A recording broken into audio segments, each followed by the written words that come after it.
Kid Crew, they finally got it right. What's going on, guys? It's your boy Dwayne back with another sneaker review, and today's review is special. Today we're talking about a sneaker that sparked debate since the 90s, the 2025 Air Jordan 10 Steel, and of course, they brought back the toe cap. Stay tuned. Originally released in 1994, the Steel 10s were known for being sleek, simple, but also controversial. Why? Because of this right here, the toe cap. I'm happy we're getting this shoe as it was originally intended. So this Air Jordan 10 is very special because it is the first time that the original design is being retro.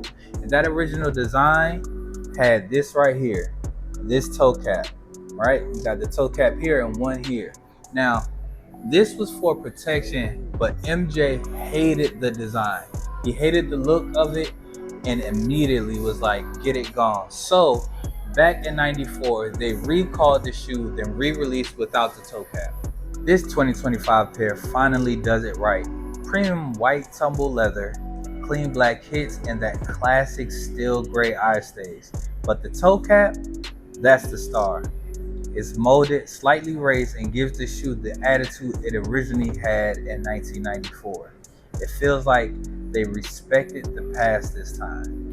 When compared to the 2013 retro, you'll notice the toe looks completely different. That little detail changes the whole personality of the shoe. Kid Crew, this release is for the historians, the purists, the people that love things that were designed how they originally designed. Me, personally, this is the best version of the Steel 10 that we've ever got and that we're probably ever going to get, because I highly doubt they release the Steel 10 with the toe cap again in the future. But you guys sound off down below. Let me know what you guys think, and are you going for a pair of Steel 10s? Be sure to like, comment, and subscribe, and I'll see you in the next one. Peace.